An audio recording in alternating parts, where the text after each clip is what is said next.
What's up, bro? It's your boy, Mike Muse. Welcome to the episode of the Mike Muse Show. I'm so excited that you have joined me today. I am super excited to have my guest, Mr. Bill Hartung, who is part of the Quincy Institute for Responsible Statecraft. The Quincy Institute, they have all the smart people. And so when we are having complicated issues, what do? You turn to smart people to talk about this. As you know, in the news, I've been talking to you guys every day this week. We've been talking about Ukraine and Russia.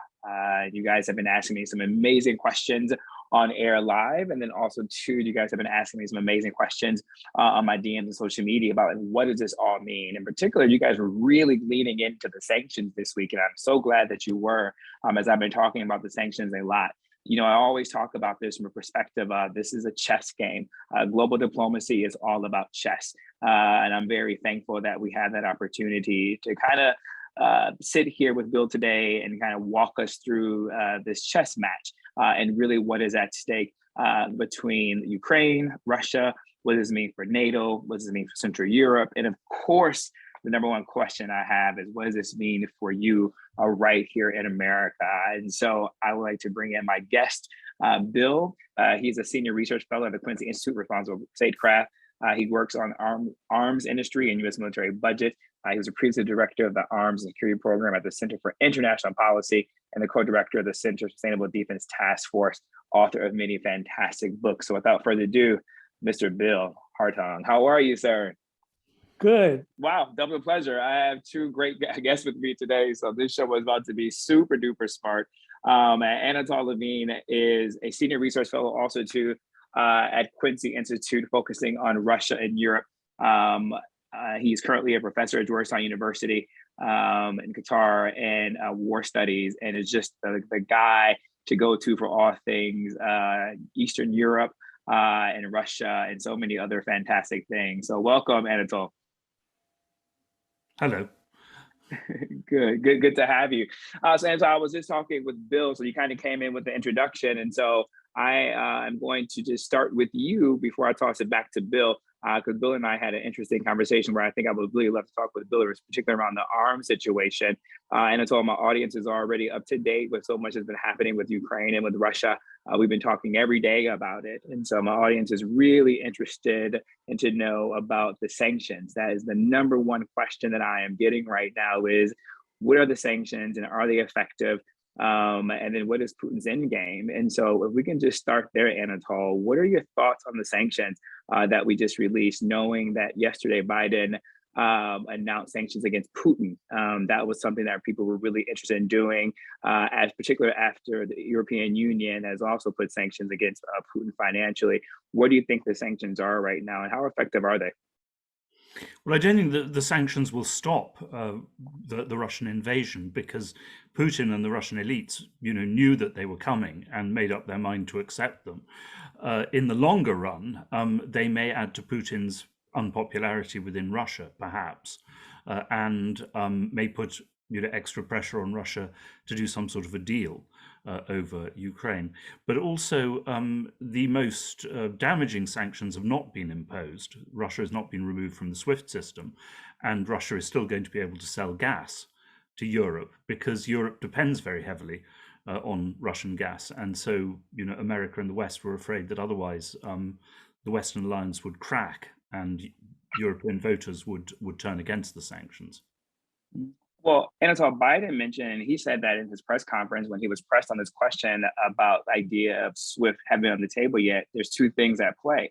He said that the sanctions that were already levied were actually more severe and consequential to Russia and to Putin. But then he also went as far as to say that the reason why he didn't issue or they couldn't issue the SWIFT was that a lot of the NATO members weren't on board yet. So one, do you buy that the sanctions so far collectively are more damaging than SWIFT? And then why do you think NATO and Europe hasn't come on board and willing to go as far as to issue the SWIFT sanction? Because if Russia is kicked out of SWIFT, it will be much more difficult to pay for Russian gas. Then Europe won't get any gas. Then Europe will freeze. It's as simple as that. And are the sanctions more damaging than kicking Russia out of SWIFT? No. I mean, they're not more damaging to Russia. they are more. It would be more damaging to us or to the West.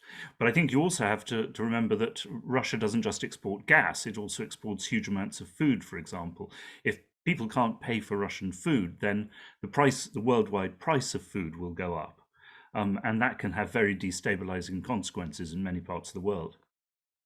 An audience, Anatol was talking about particular around wheat, that Russia is a big export of wheat in addition to gas. Also, too, Anatol, Ukraine is a big exporter of wheat too as well. And so, if we do see Russia being, not unable to export wheat, and then we see any disruption to supply chain in wheat from Ukraine, and we've already noticed a disruption in the American system of supply chains due to all the reasons why there is due to COVID and all the other dynamics that are at play. That poses a significant threat to us going forward.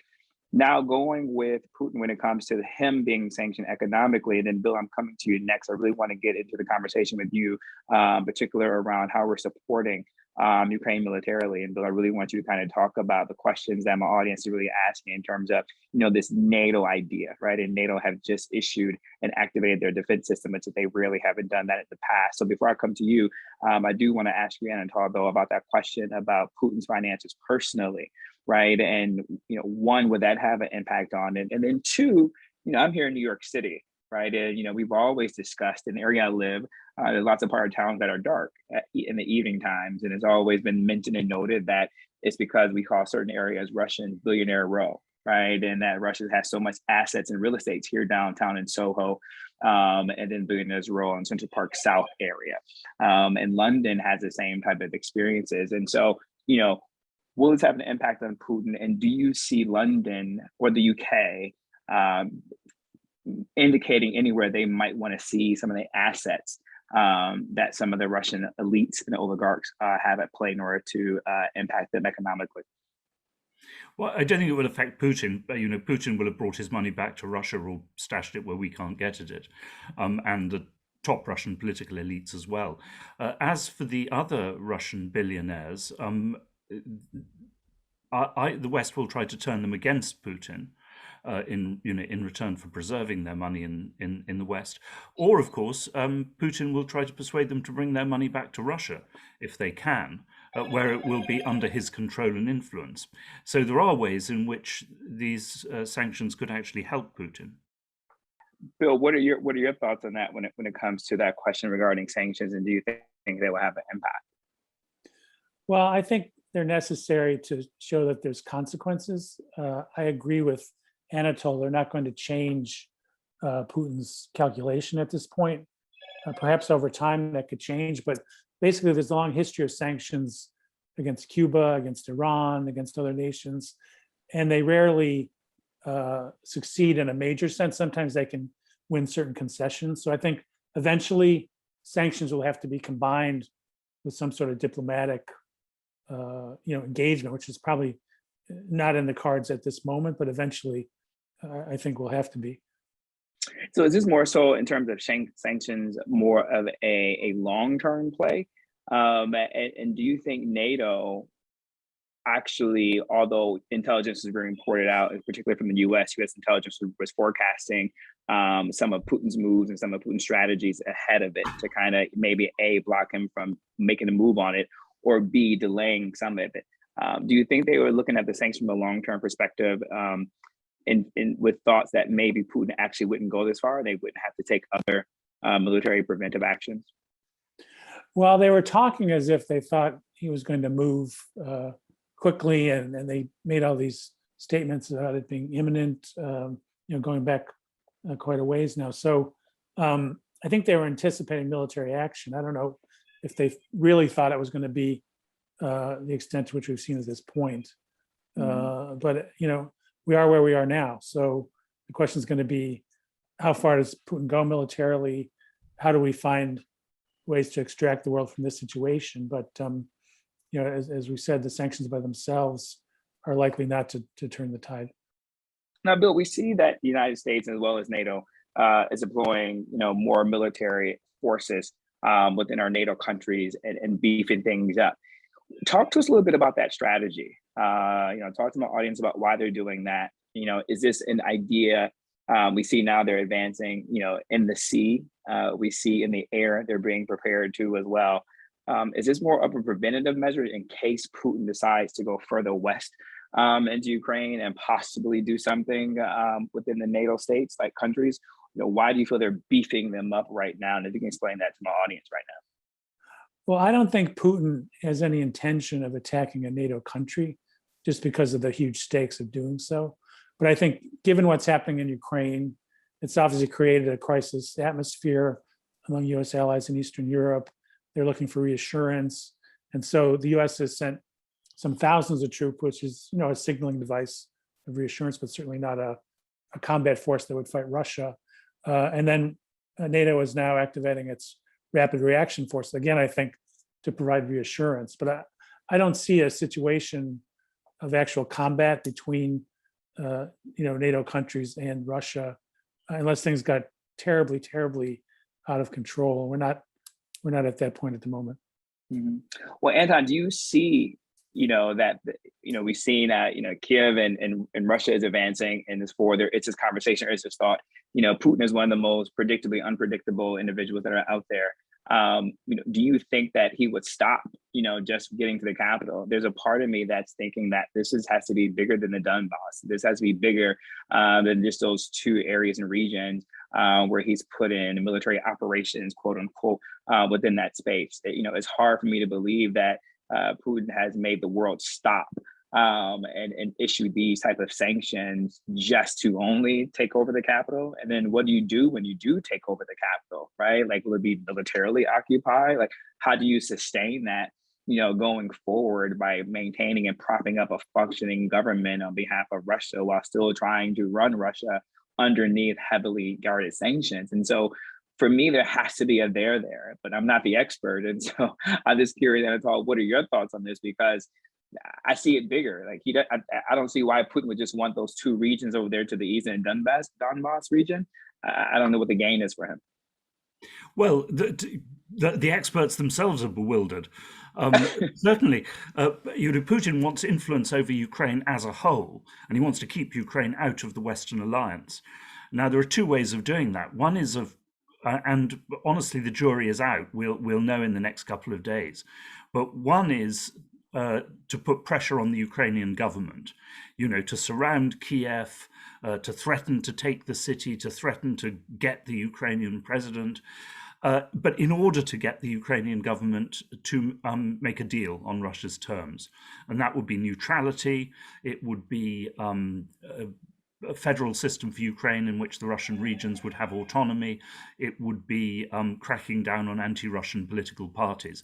So, of course, the two could go together. I mean, that could well be his first option. If he doesn't get that, if the Ukrainian government does not surrender to those terms, then the threat is to replace the Ukrainian government with a pro-Russian government by force. But that would be a terrible risk, because you'd have to keep a Russian army there forever, basically, to keep it in power.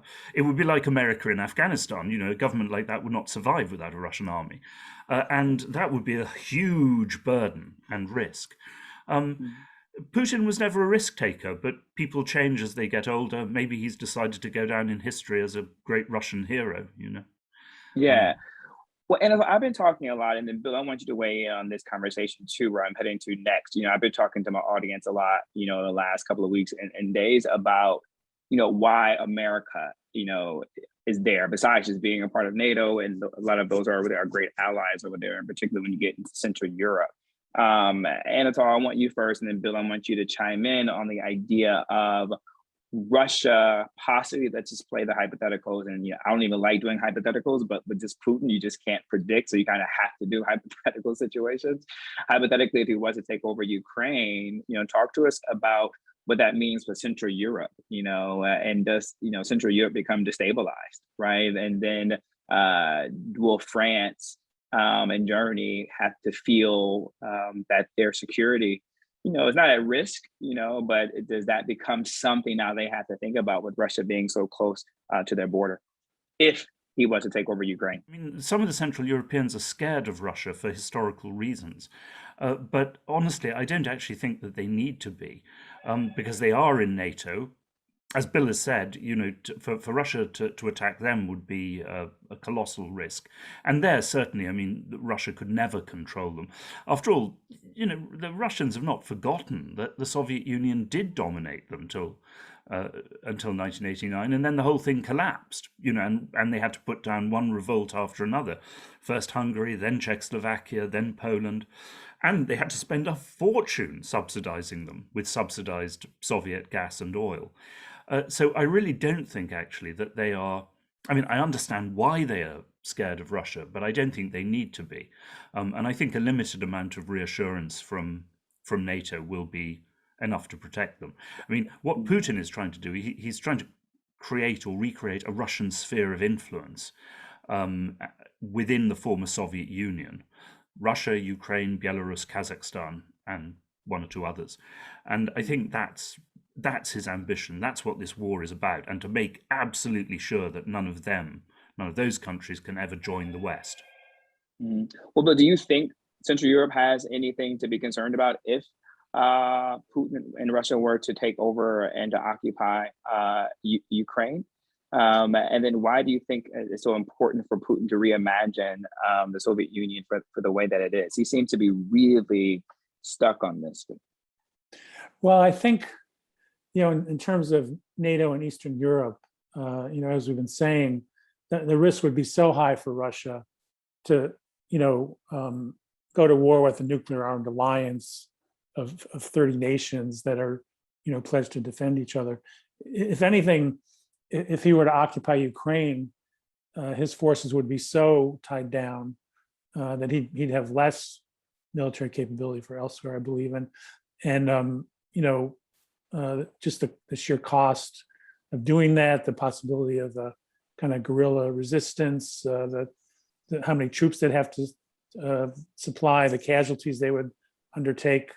They had their own experience in Afghanistan, and it did not go well. So, I think it's primarily a tragedy for the people of Ukraine more than a risk to NATO members. Exactly. Why do you both agree to exactly in terms of the tragedy for Ukraine? I mean, I can think of the obvious, but I think I would love to hear why specifically. But then, and also too, how would the Russians people feel, and how will they be impacted too as well? So now we're talking about the people, right? So we obviously know how the Ukrainians will be impacted, and if you guys can both talk about the Russians while they're being impacted, because we're seeing protests on the streets. I gotta be honest with you, gentlemen, I never thought that I would see such mass protesting by Russians to be anti-Putin the way that they are, because of the way that freedom of speech is not the same as it is here in some of the Western countries, and that when individuals do speak up against the government, i.e. Putin, they are actually risking harm to themselves, their family, and their own freedom. And so I've been really curious about that protest that is happening there. And so, one, why do you think the Russian people are protesting the way that they are against the face of their freedom or their safety? And then also two, for the Ukrainians in terms of what they're able to be lost to as well. Bill, do you want to go first? Yes, and Anatol knows quite a bit about the Russian political scene, so I'm sure he'll elaborate. I think that it's very courageous to stand up to Putin, but it's not clear that what we've seen so far, a couple days into this, is certainly any threat to his regime. I mean, I think if he were to hunker down for an occupation, large numbers of casualties, siphoning of resources into the conflict, ongoing sanctions, you might see a shift at some point. But I think for now, it's not a big political factor in the equation. But I do think, the people that have had the courage to stand up are to be commended. Yeah, I mean, the demonstrations so far have been, as you say, very courageous, but small, given the size of Moscow and of Russia. But this war, there is, when Russia annexed Crimea in 2014, there was mass enthusiasm in Russia for that. You don't see that today. There's a lot of worry, there's a lot of concern in Russia, there's also a lot of unpopularity of the regime, not because of its foreign policy, but because of corruption and misgovernment at home. And so over time, if Western economic sanctions really do harm the Russian economy, that could contribute to discontent with Putin. But it won't force Russia simply to pull out of Ukraine. There's a consensus in the Russian establishment, not necessarily behind war or behind running the Ukrainian government, but certainly there's consensus in the Russian establishment that Russia has to have great influence over Ukraine and prevent Ukraine joining a Western alliance. Mm-hmm. And so if you can walk me a little bit further, it's kind of like where we both have landed, gentlemen, thinking about the people of Russia. And I'm guilty of it myself. I've talked about it a lot. And I think we've been having a lot of conversations around it nationally through the media, from this perspective of Putin, perspective of authoritarianism, from the perspective of Ukrainian government, the Ukrainian people, but almost the Russian people becomes an afterthought. And we think a lot about some of the sanctions, the banks that got hit. It's all about how it's going to defund the military of Russia. We talk about how it's going to impact the elites, right? The oligarchs, right? I even talked to you gentlemen in the beginning of our conversation about property and real estate in Soho and Central Park South, but we know that's not the reality for the majority of Russians, and they aren't the ones being elite.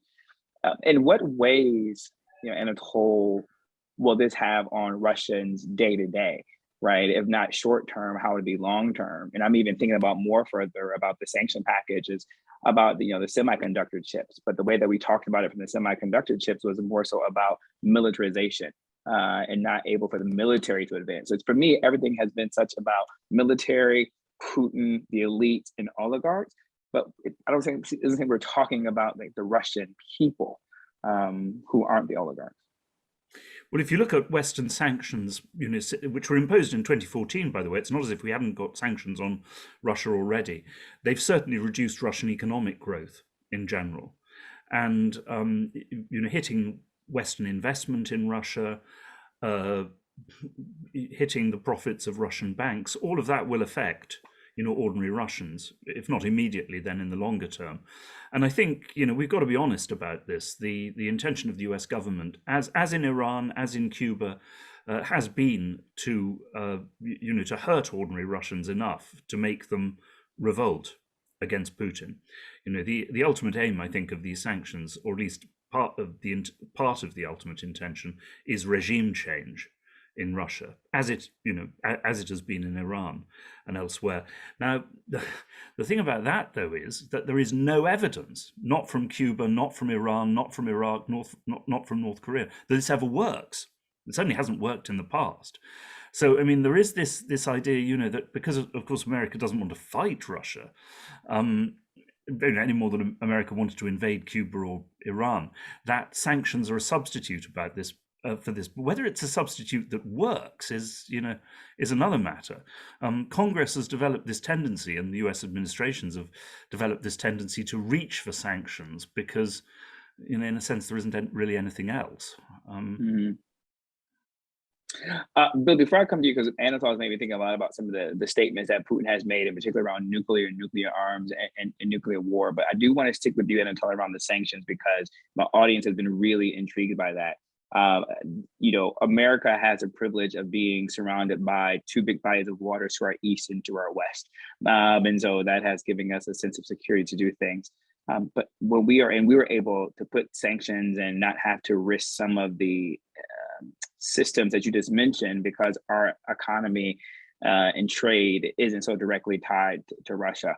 But when you think about Europe and Central Europe, can you talk to us a little bit more about how their economies are tied together, and a little bit about some of how their trade is more tied together, and why there may be a hesitation to pull certain triggers with sanctions? Because Anatole and Bill, I've been saying that this isn't a war, or this isn't a conflict between America and Russia, as it seems, as much it is NATO against Russia. And because that part of NATO, Europe, they have a different point of view and a different risk that they are being exposed to. Can you talk a little bit about to that, Anatol? Well, the main thing that most of Europe depends on is Russian gas exports, mostly gas, oil to a lesser extent. And for that reason, the US administration has tried to keep gas out of it because, otherwise Europe will suffer very heavily. And there could be a backlash, there could be a public backlash in Europe against sanctions. But Western investment in Russia has already gone down a good deal since 2014 due to the sanctions that already exist. But there is still quite a lot of German investment in particular, and some of the East European countries still have major trade with Russia, and that will suffer. But I don't think it will suffer enough, really to undermine the Western alliance, because the invasion of Ukraine has really united NATO in that way. I mean, not to, and I see you smiling, and I too am a bit skeptical about when push comes to shove whether European voters will really be prepared to make big sacrifices, but smaller sacrifices perhaps. And if they don't feel the effects immediately, but over time, then I think that that there will be apart from energy, there will be a general breakdown of economic ties to Russia. The reason why you see me smiling, guys, is that I love this conversation. I love talking about this stuff, and to be able to talk about it with two experts in this space. Like, my audience knows I don't like having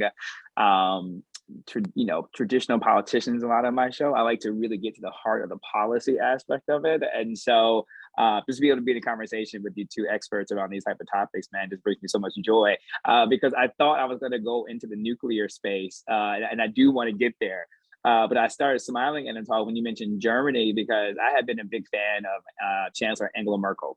And I love what she was doing over in Germany. And I love how she kept such a steady hand and kept stabilization within Europe. But then also, too, I've been really getting a chance to figure out this new German Chancellor, Olaf Scholz, and kind of figuring out who is he, right, in his moment. And Bill, I want to get you included in this too, and get your thoughts on this too as well. But I've been really curious to see how President Macron, who is going to take the lead, right? Because it's almost been this, I wouldn't go as far and be dramatic as to say a leadership vacuum after Angela Merkel left over in Europe. But now I'm wondering, how is Macron going to step up to the plate into the challenge, and would he lead Europe into this conversation, discourse, or will the new German chancellor take lead and kind of come up to this? And so just thinking about how Angela Merkel began this conversation of the Nord Stream 2 pipeline, I didn't know what the German chancellor was going to do, but he doubled down and said that he is not going to continuously, is going to put that on hold, for right now. Where do you see this German chancellor being the relationship with Russia? It seemed to have evolved pretty quickly in the sense of being neutral by sending just helmets initially when the conflict began, to within a few weeks, halting the Nord Stream 2 pipeline. So what do you think Germany's relationship is now to Russia, in particular, how Russia has a third of the gas? And Bill, I want to get your thoughts on this too as well. Well, Scholz, I think, wanted to avoid this crisis and would have preferred some kind of compromise with Putin. But there are divisions within the German coalition. The Greens, and particularly the German Foreign Minister Annalena Baerbock, is much more anti-Russian, or she would say just much tougher. So Scholz has been to some extent boxed in. But the main thing is that in the end, the Europeans defer to America, because there is this feeling that, they just depend on America. They don't want to spend more on their own defense. But it's also, that their populations are so averse to fighting and military sacrifice. So they feel ultimately that they have to obey American orders. Macron, over time, has tried to go a certain distance towards compromise with Russia, for example, over autonomy for the Donbass region. But he's never really come out and said to America, look, you do this or I will veto this, veto that. Part of the reason in France's case, you see, is that France is fighting a losing war in Western Africa, in the Sahel, to preserve France's sphere of influence there. You know, it's not just Russia that has a sphere of influence in the world, right? But also to defeat Islamist And China, so we're talking about Africa and China too as well. Yeah. and to defeat Islamist extremists there, and that effort depends overwhelmingly now on on support from the United States. So the French are afraid that America will pull the plug on them. But I think also, you see, it does. I mean, look, it goes back far back. It goes back to Europe destroying itself in the Second World War and America picking up the pieces. But I think it's also that, you know, Europe failed totally in the Balkans, in Yugoslavia, in the early 90s. You know, this war began with declarations that, you know, this is the hour of Europe and Europe will step in and end this terrible war. And of course, it did nothing. It hung around and argued and, frankly, behaved shamefully until America came in again and saved the situation. And that, I think, has broken the confidence of the Europeans in their ability to provide for their own security. And so in the end, they keep coming back to the United States. Bill, what say you? What do you say is relationship to this German chancellor, and relationship to Russia and to Macron, and to your thoughts on, you know, will they always continue? I mean, America is always, as they say, is going to be that, you know, that shiny, you know, star on the hill, right? And it's always going to be the big brother, you know, to the world. But, you know, how do you see Germany and their relationship to Russia, knowing they have such a vested interest, you know, economically from an energy perspective? Well, I don't have a lot to add to what Anatol had to say. I do think, you know, the big difference from, you know, the kind of holding off and not kind of, you know, sending major weapon systems and so forth, and seeking a compromise versus cutting off the pipeline has to do with Putin's behavior. I mean, once he invaded, you know, there was a whole new situation on the ground. I don't have a good sense of if one or the other European leader is going to go to the fore, or if they're going to be jockeying for position indefinitely. That remains to be seen. I do wish that we could create a situation where Europe would do more in its own defense and it didn't rely as much on the United States. But as Anatol suggested, there's a lot of challenges to that. But I mean, you know, NATO Europe's economy is 10 times the size of Russia. They spend 3 times as much on their militaries, although not to the best effect in terms of what they're building, how they're training, how they could, you know, act jointly. So that's all to be seen. But over time, the thing I would not want to see is this crisis used as an argument for some sort of major U.S. additional deployments to Europe. And I hope that doesn't become part of the equation, nor do I think we need a huge boost in the U.S. Pentagon budget, which is being called for in many quarters now. It is. Well, you led me to a couple of things. I'm not going to keep you, gentlemen. I'm going to let you go. But you led me to a certain point of interest regarding, you just said, you know, you hope that, you know, Europe doesn't look to the United States to carry such an economic load, particularly when it comes to conflict. So, Bill, I'm going to get your thoughts on, you know, where are we with NATO? Right. There's always been, you know, the discussion that came up in the previous administration about the value of NATO, the worth of NATO. And so I will always want to make sure I bring that into the conversation too, as well, for a balanced dialogue and discourse is, you know, does NATO, you know, have a purpose, right? For me, NATO has always been reimagined from what it initially began, its mission. It evolved into a different part of its mission and expanded it to where we are now. All right. So does NATO still have a place in the world? And does this conflict that we're experiencing right now, is it boosting the mission of NATO and the brand of NATO? And is it solidifying its role so that it should be protected and stayed and invested in at all times? Curious your thoughts on NATO relationship to this current conflict. Well, I think NATO circumscribed to being an alliance to defend Europe would make sense. And I think with, of course, I think more participation from the European members in terms of, you know, providing defense capabilities. But of course, what we've seen prior is these out of area operations, NATO in Afghanistan, NATO in Iraq. And I think there was a point where they were kind of grasping for a mission. And I think the United States saw NATO as a way to maintain a dominant position vis-a-vis Europe. If they depend on the US militarily, therefore the US has more sway in European politics and so forth. So I think that relationship has to be rebalanced, but it'll be the work of years, not something we can do in the middle of a shooting war. Yeah. Anatol, what say you? Then I'm going to end, gentlemen, on nuclear. Well, as you can hear, I'm from Europe myself, from Britain, which is still part of Europe, I suppose. And I have to say, I mean, I sympathize with American taxpayers. As Bill says, Europe is quite rich enough to defend itself. It shouldn't need extra help from America over this. But that's not what the Europeans feel. I have to say, I mean, perhaps cynically, but I think this crisis with Russia is wonderful for NATO because it's what NATO was designed to do. But above all, you see, NATO isn't going to fight. And as we saw in the Balkans, in Afghanistan, NATO is not good at fighting. NATO is good at sitting there and sort of basically guaranteeing security of Europe.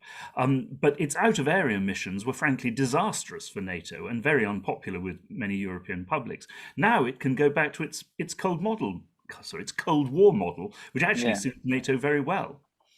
But and Bill, that's why I asked you guys early in the conversation, like with NATO deploying its ready deployment forces. I think I might have messed that up. But also to strategically placing, troops in different staging member nations within NATO. Like, are they really going to do something, or is it just for look and it just for show? Which is what you were getting at a little bit right there. Yeah, I think it's primarily a political reassurance and kind of a symbol of unity within NATO more than any kind of precursor to a military confrontation. But I think that the rhetoric around it has been quite heated, and you're hearing calls in some quarters, if only the United States had put troops in Ukraine, if only we had done a no-fly zone, they're going to move on the Baltics next. I think there's a lot of kind of heated rhetoric that doesn't really match maybe the politics and security situation on the ground. And I think some of that can be dangerous. I mean, if people are egging on President Biden, as they did at his press conference the other day, what are you going to do, Mr. Biden? Sanctions don't work. What are you going to do, Mr. Biden? Sanctions don't work. There's a danger that it could go beyond just arms transfers to something that would be more entangle the United States more and increase the risk of escalation. So I think we have to keep that in mind during these conversations about what America's role should be. Bill, I mean, yes, because you know what I thought about just now, Bill, and Bill, with that example is, remember we were growing up as kids on the playground, if there was two kids who were having a disagreement, maybe on, playing on out on the sidewalk, and they got to a disagreement, they would come face to face, they would pretend to be angry and pretend they were going to like hit each other. But then the crowd would gather around and kind of egg it on. And then what you end up seeing was somebody actually throwing the first punch, if you will, not because they wanted to, but because the crowd egged them on. And so listening to you, Bill, with that example about, the reporters asking, President Biden, what are you going to do? What are you going to do? It's almost foreshadowing, for military and for conflict. I want to squeeze in one quick question before I definitely let you go over the nuclear thing, Bill, because now you're making me think about the budget in the Pentagon. Normally, obviously, and you guys, gentlemen, both know this audience, but oftentimes, there's a Republican that's sitting in the Oval Office, you usually see defense spending, go up. When there's a Democrat in the Oval Office, you usually see defense spending going down. Do you think this will be a case for military defense to go up for the Pentagon here in the United States, Bill, because it's conflict? Well, it's kind of remarkable because the proposal that we've been hearing about that the president may make when he releases his budget could be over $800 billion a year, counting things like nuclear warheads at the Department of Energy. That's far more than was spent at the height of the Cold War, height of Vietnam, height of the Korean War. So you would think that would be enough for virtually any contingency, but we're certainly going to see calls for more. because of the crisis in Ukraine. Even as Anatol pointed out, it's not as if the United States is going to fight there. And if they decided to send troops to Europe in larger numbers, it's not going to be Cold War levels of hundreds of thousands. And we do have an army. It's already hundreds of thousands large. It's not in Afghanistan anymore. There's not 100,000 troops in Iraq. It's not really relevant to dealing with China. So even if they decided they wanted sort of a larger military deployment to Europe, it doesn't necessarily mean they have to take that $800 billion and say, I'll raise you another 20, 30, 50. But there's think tankers and others who are making kind of wild claims that we should do that, or double the amount of our GDP that goes to, these folks can't even do math. If you double your GDP on defense, you'd be spending $1.6 trillion a year. I don't think anybody can stand for that, any taxpayer. So, no. So there's a lot of loose talk out there, which I think needs to be squelched, Loose talk, hot take, Bill and Anatol. Putin's piping up about, every statement he's making seems to end with Russia is a nuclear power. Should we be concerned, Bill, before I go to you, Anatol, about Putin's statements about nuclear? Not unless we were to try and go to war with Russia in Ukraine. Then we should be really, really worried. But as Bill has said, these journalists talk. I used to be a journalist myself, so but there is all this egging on of Biden. But if you go to the Pentagon and ask them, do you want to risk war with Russia? You will get a definite no. So of course, Putin is saying this as a warning, to warn off NATO from doing anything or threatening anything. And also, of course, it reassures Russians. It reminds them that they're a great power and have nuclear defenses. But unless, the US actually seeks out a conflict with Russia, I think we can be, I wouldn't say we should be complacent, but we don't need to be terrified, put it that way. I love that. Bill, what say you? Gentlemen, I'm loving this, by the way. What say you, Bill? Well, I think in the midst of all this, and this isn't for today, but there's got to be communication between the two sides, as there was even at the height of the Cold War, because they are both nuclear-armed powers. But I think Putin is basically, it's primarily rhetoric. But as Anatol said, if there was a shooting war between the United States and Russia, that risk of nuclear use would go up dramatically. So we don't want to see that happen. And I think over time, I would like to see moves back towards reducing forces in Europe, the International Intermediate Nuclear Forces Treaty, and so forth. That's all off for the foreseeable future. But I think we need to get back to that kind of situation where even in an adversarial situation, there's an understanding that there's got to be communications, there's got to be some limits put around this nuclear arms race. But unfortunately, that's not where we are at this moment. Gentlemen, I swear to God, last hot take. And if I ask you one more question after this, feel free just to log off immediately. But Bill, you mentioned big budget, GDP 1.6, doubling the GDP that is being talked about and discussed, putting $800 billion in the Pentagon into the budget. From the both of you, I actually think that the theater of war has changed. Obviously, it is still land, sea and air, but I'm thinking now cyber, right? And I think now, as I mentioned, Anatol and Bill in the beginning, America has been protected by these two bodies of water to our east and to our west that has prohibited, the land aspect and made it quite difficult for the sea. It made it quite difficult, for the air. But cyber, and for me, that is the biggest. If I'm sleeping well at night, but if I was to have a unrest, it will be the thought of what Russia could do cyber-wise, because they have shown successful with U.S. elections. They have shown successful with how they interfere with our gas and pipelines on the eastern seaboard. So we have seen that. So while we are investing so much money into the arms, as you mentioned, Bill, last question, swear to God for the both of you, should we be concerned about Russia with cyber, and should we be investing more resources into cyber protection and security? Cybersecurity. Yes, I certainly think that we should. But of course, there's much less money in that for the military-industrial complex than there is in tanks, and artillery systems. What you've just said wouldn't go down well with the army and, with the military. But yes, I think we should be worried about cyber warfare, and we should be trying to draw up, the kind of rules about cyber warfare that have, reduced the risks of nuclear war. Of course, America hasn't talked about this much, but the Russians know it. Of course, something that's holding the Russians back is the fact that America has put itself in a position to wage cyber war against Russia. So, if they sabotage our infrastructure, we can sabotage their infrastructure back. So it's not, it's not just a one-sided battle. We have our retaliation capacity. Bill? Yeah, well, I think, Anatol put his finger on an important thing, which is that we've got this military-industrial complex. We've got corporate influence. We've got weapon systems that are built in, multiple states and districts that make it hard for members of Congress to vote against things we don't need anymore. So the system's sort of locked in, where there's these systems that were built in a different world for a different purpose.